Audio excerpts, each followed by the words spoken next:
माँ बाप के लिए बेटों से ज़्यादा बेटियों का प्यार। प्रीति और मुकेश की शादी को 1 साल हो गया था। जब से इस घर में आई प्रीति तब से बाबूजी उसकी आंखों में खटक रहे थे। बस वह मौका ढूंढ रही थी कब वह घर से उनको निकाले। उनका टोकना प्रीति को रास न आ रहा था, क्योंकि प्रीति कभी नल खुला तो कभी ट्यूबलाइट खुला छोड़ देती थी। जब बाबूजी समझाते तो प्रीति गुस्से में मुंह बना लेती। एक दिन गैस पर दूध उबलता छोड़कर फोन पर बात कर रही थी। बाबूजी किचन में आए पानी पीने तो सही समय पर गैस बंद कर दिया, वरना दूध गिर जाता। और जाकर बहू से कहने लगे, बहू ये क्या, तुम गैस पर दूध चढ़ाकर भूल गई थी।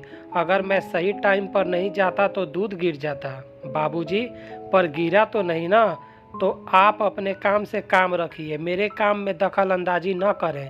तमतमाते हुए अपने कमरे में प्रीति चली गई। जब देखो तब मेरे पीछे पड़े रहते हैं। और शाम को मुकेश के आते ही प्रीति शुरू हो गई, देखो जी मैं अब बाबूजी के साथ नहीं रहूँगी। जब देखो बहू ये करो, बहू वो करो।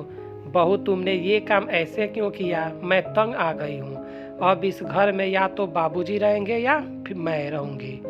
प्रीति, तुम्हारा दिमाग तो ठीक है भला, इस उम्र में कहाँ जाएंगे बाबूजी। जहाँ मन करे वहाँ जाएं, पर इस घर में तो नहीं जगह है।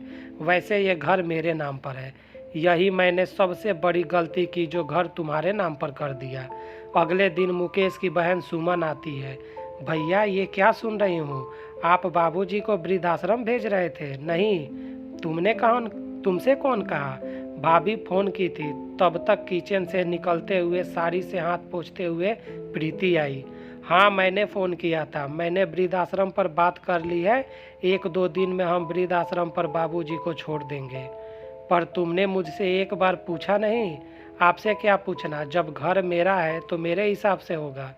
सुमन सुनती है, गुस्से में कहती है, आप लोगों को तकलीफ़ हो रही है बाबूजी को रखने में तो रहने दीजिए, अभी उनकी बेटी है सहारा देने के लिए।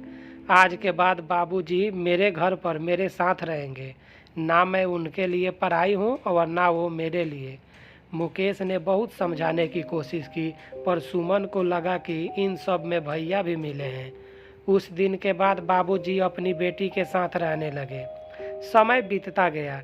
एक दिन प्रीति को लड़का हुआ। प्रीति तो फूले नहीं समा रही थी, पर मुकेश बस खुश था। प्रीति कहती है कि सुनो जी, हम एक बड़ी पार्टी रखते हैं बेटे के आने के उपलक्ष्य में। मुकेश ने कहा, अभी नहीं, बाद में कर लेंगे पार्टी, अभी तो बहुत समय है। और उसने प्रीति की बात को टाल दी। धीरे धीरे मुकेश का बेटा 3 साल का हो गया। प्रीति फिर से माँ बनने वाली थी। इस बार उसने एक बेटी को जन्म दिया। मुकेश ने उसे गोद लिया, प्यार से गले लगाया। मुकेश इतना खुश था कि सबको बताते फिरता, मेरी बेटी हुई है।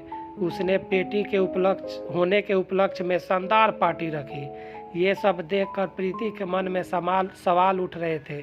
एक दिन प्रीति अपने पति से पूछती है कि एक बात बताओ, जब मुन्ना हुआ तब आप ना ही बहुत खुश थे और ना ही आपने कोई पार्टी दी, जबकि बेटी के आने पर आपकी खुशी भी 2 गुना थी और आपने पार्टी भी दी। ऐसा क्यों? कल को बेटी ही तो देगी सहारा, क्योंकि बेटे पराए हो जाते हैं पर बेटियां कभी पराई नहीं होती। जब सब साथ छोड़ देंगे, अक्सर लोग बेटी होने के बाद दुखी हो जाते हैं, पर सबसे ज़्यादा सुख माँ बाप को बेटी से ही मिलता है। ये मैंने अपने जीवन में देख लिया। प्रीति को मुकेश की बात समझ आ चुकी थी। उसे अपने गलती का एहसास होता है। प्रीति मुकेश से माफ़ी मांगती है और बाबूजी से भी माफ़ी मांगती है और पूरे सम्मान से बाबूजी को घर लाती है। फिर सभी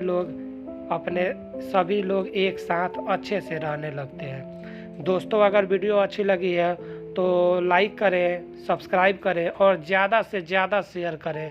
दोस्तों, वीडियो को ज़्यादा से ज़्यादा शेयर करें, फैला दो वीडियो को। मैं ऐसे ही वीडियो डेली अपलोड करता रहता हूँ। और बेल आइकन को प्रेस कर दो ताकि नोटिफिकेशन सबसे पहले आप तक पहुँच जाए। वीडियो देखने के लिए बहुत बहुत धन्यवाद। Thank you.